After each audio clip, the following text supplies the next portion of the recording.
देता है, पेंसिल दे देता है, रबर दे देता है, आपका कोई छोटा सा काम कर देता है, आप उसको थैंक यू बोलते हैं ना।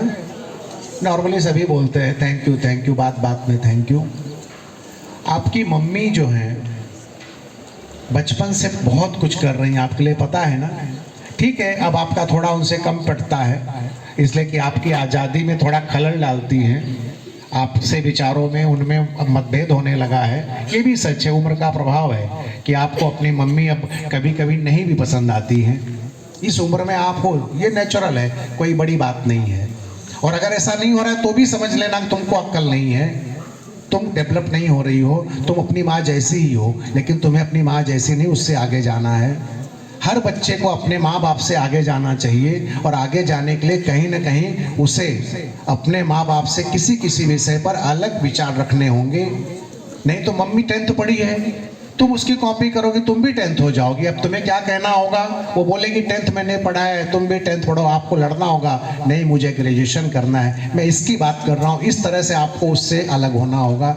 ऐसे ही पिता से बच्चों को अलग होना पड़ेगा, बॉयज़ को। हर बात में उनकी हाँ में हाँ अगर आप मिलाएंगे तो आपका डेवलपमेंट रुक जाएगा, आपका विकास रुक जाएगा।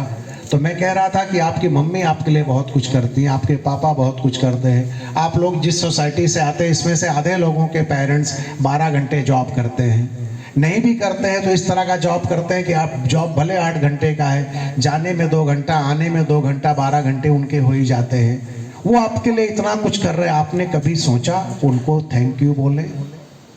आया कभी मन में? छोटी छोटी बातों के लिए थैंक यू बोलते हो दूसरों को? मम्मी को कभी थैंक यू कहा? पापा को कभी थैंक यू कहा? आज कह देना घर जाना तो। और कैसे कहना मैं बता रहा हूँ, अपनी मम्मी से गले लग जाना। जितने लोग बैठे हैं, बॉयज़ गर्ल्स कोई भी, मम्मी से गले लग के अच्छे से थैंक यू बोलना। बस आधे लोगों की मम्मी की आंखों में आंसू आ जाएंगे। जितने लोग यहाँ बैठे मंडे मुझे बता देना, आधे लोगों की मम्मी जो हैं आपकी माताएं, उनकी आंखों में आंसू आ जाएंगे। सिर्फ गले लग जाना अच्छे से, मजाक की तरह नहीं, सीरियस होकर कि आप अपने माँ को गले लगा रही हो, उनकी आंखों में आंसू आ जाएगा। और अगर आपने जैसा मैं कह रहा हूँ अगर समझ रहे हो, इसको ठीक से करोगे तो तुम्हारी आंखों में भी आंसू आ जाएगा। यही जो दोनों आंखों में आंसू आएगा ना, यही ईश्वर है, दोनों में जो कॉमन है। ऐसे ही बॉयज़ को भी अपनी मम्मी के साथ करना है, पापा के साथ भी करना है, गर्ल्स को भी। खाली मम्मी का मैं नाम ले रहा हूँ, मम्मी पापा दोनों को आज घर जाकर थैंक यू बोलना है, गले लगकर बोलना है। आप उनको महसूस करना, वो आपको महसूस करो। मैंने कहा ना कि उसके बाद उनका व्यवहार देखना कुछ देर आपके साथ बदल जाएगा, लेकिन अगर आपने इसी काम को मजाक की तरह किया तो उसका कोई असर नहीं होगा।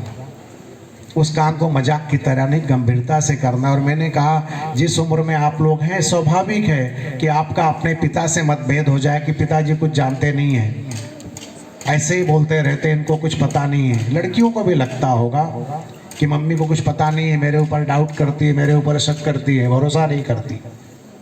ये तब तुम समझोगी जब तुम मम्मी बनोगी। आज मैं कितना भी समझाऊंगा तुम समझोगी भी नहीं, लेकिन मैं इतना बता दे रहा हूं कि अगर ऐसा आपके साथ हो रहा है तो समझो आप जीवित हो, कुछ कर रही हो। नहीं तो अगर ऐसा रहे कि हर बात में हाँ मिला देना है मम्मी पापा के, तो दुनिया में जैसी दुनिया है वैसी रह जाएगी, आगे कुछ बढ़ेगा ही नहीं। तो आज शाम को सब लोग घर जाकर सभी मम्मी पापा दोनों के साथ अच्छे से गले लगकर थैंक यू बोलना है। पूछे क्यों थैंक यू, तो बोल देना मेरे अंदर जो आत्मा है और आपके भीतर जो आत्मा है वो तो दोनों एक ही है, वो तो आपने मुझे नहीं दिया है, लेकिन मेरा ये जो शरीर है ये आपने दिया है।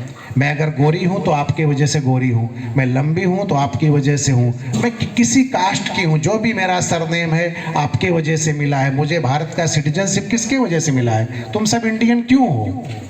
इंडियन मम्मी से जन्म लिए हो इसलिए इंडियन हो।